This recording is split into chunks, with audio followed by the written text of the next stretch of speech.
Bonjour Laïla Marakchi. Bonjour. Bravo pour le film Les Fraises. Ouais. C'est votre troisième long métrage. Et c'est un film très sérieux où il n'y a pas vraiment de place pour la comédie ou les éléments comiques, alors que dans les films d'avant, on pouvait rire quand même un petit peu. Vous aviez plus envie de rire? Ici, il y a des moments où on rigole quand même. Un peu.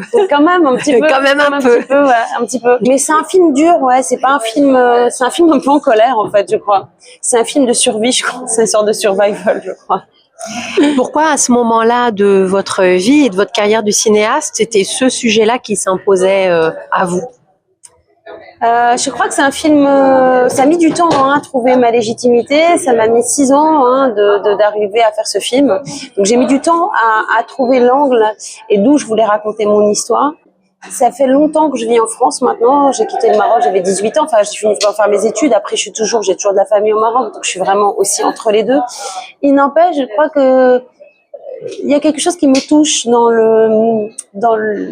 l'exil, dans le départ, en fait, le fait de quitter son pays ou en tout cas vivre ailleurs, en fait, dans tout le malentendu que ça suppose, dans toute l'incompréhension, dans parfois les malentendus entre de structure d'esprit, de culturel, etc. Même si on a parfois les outils, et ben on a les références, mais il n'empêche qu'il y a des fois une difficulté à se comprendre.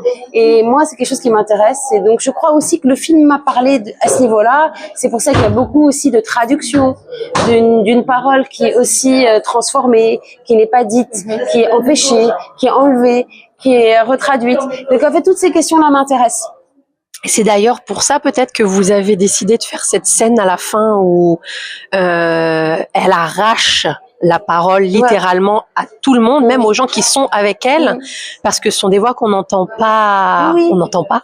Oui, tout à fait. C'était un peu l'idée. C'était tout d'un coup, c'est qu'on commence le film presque en mode un peu documentaire, avec on suit ces femmes, on sait pas trop où on va, et en fait, c'est tout d'un coup, il y a une forme de, elles sont prises, elles rencontrent cette avocate, et il y a où elles sont un peu chosifiées, c'est-à-dire, et en fait, il y a un moment, il y en a marre, en fait. On est on vient là pour travailler, on devient l'objet d'une avocate espagnole qui fait ça, on se demande pourquoi.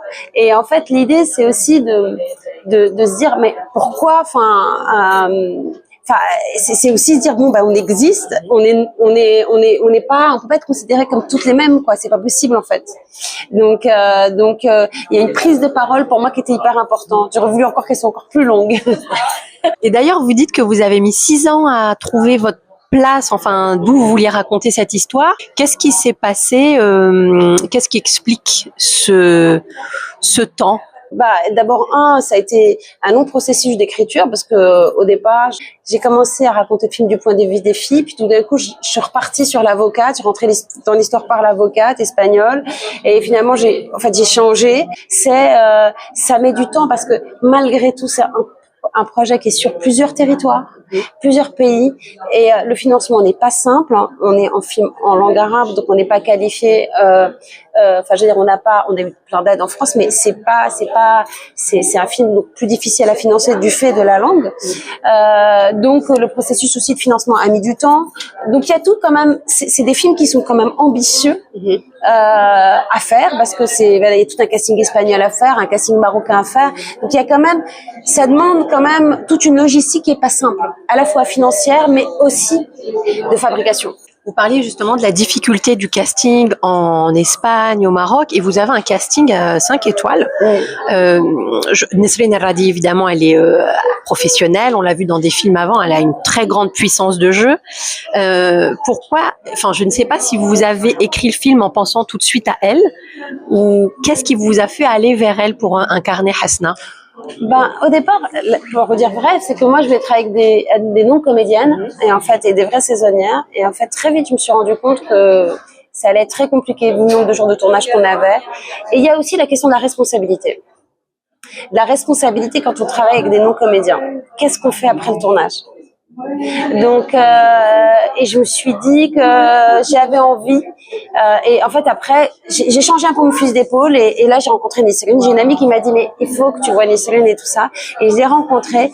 Et j'ai dit, mais en fait, c'est mon personnage. Donc, en fait, il faut arrêter de chercher. C'est comme chercher quelque chose. Et finalement, le truc est devant toi. Devant. Et en fait, tu dis, bah oui, c'est elle, évidemment. Et j'ai déjeuné avec elle. Et je dis, oui, évidemment. Et puis surtout, c'est intéressant que ça soit Haja Glega ou Fatima Atef ou Hind. C'est génial parce que ce qui permet en fait et on est vraiment dans un échange et dans un travail commun. Donc même elles m'ont aidé parfois à nourrir les personnages, à travailler sur des subtilités, parce que moi je vis quand même aussi à l'étranger, donc aussi même si elles sont beaucoup plus en prise aussi avec la réalité au Maroc, donc elles ont contribué aussi à incarner d'autant mieux leurs personnages. Et je suppose que vous vous êtes longuement documenté avant de faire ce film-là. Comment vous avez préparé tout ça? Parce que c'est un environnement quand même, si on cherche pas activement à aller dedans, on sait pas comment sont faites les fraises. Oui, bien sûr, oui, c'est, bah non, c'est pas, oh non, mais je sais maintenant, je sais. Nous aussi maintenant, grâce à vous. Oui, bah c'est, oui. Je sais pas une amie, en fait, qui, en 2019, qui devait faire un papier pour le New York Times, qui s'appelle Aïda Alami, et qui m'a parlé de ce sujet. Et en fait, ce qui était intéressant et ce qui m'a moins interpellée, c'était plutôt des femmes. Il y avait des femmes qui travaillaient, dans les serres de fraises et qui ont décidé de porter plainte et de parler. Et donc je me dis, c'était en plein MeToo, et je me suis dit ouais, c'est comme fou quoi. Et là et donc là je l'ai suivi et je me suis dit, tiens, ce qui m'intéresse c'est la parole. Et au départ, c'est comment ces femmes-là qui sont, parce que souvent beaucoup de femmes, ça a été des femmes qui avaient l'usage, qui avaient la possibilité de parler, parce que tout le monde ne peut pas parler. Enfin, je veux dire, parler, c'est déjà être d'une certaine manière privilégié. Donc en fait, et là je me suis intéressée à ça. Et je suis allée avec elle, donc j'ai pas pu rencontrer la première fois les vraies femmes, mais j'ai vu le monde. J'ai dit waouh, qu'est-ce que c'est que ce truc. Après, la difficulté, c'était toujours pareil. Ce type de projet, il y a un sujet qui est fort, parce que ça parle de quelque chose qui est très fort, les serres de fraises, l'exploitation, le travail, etc. Mais c'est comment dépasser le sujet pour en faire vraiment une histoire. C'est ça qui a mis du temps. Voilà, j'ai rencontré des vraies filles qui ont porté plainte. Mais après, je me suis éloignée de la réalité. Donc, c'est comment tout d'un coup, au milieu de toutes ces recherches, on arrive à trouver ce chemin, le chemin vers le cinéma. Brillamment trouvé, vous avez trouvé la porte et maintenant c'est à nous. Merci. Ouais, merci.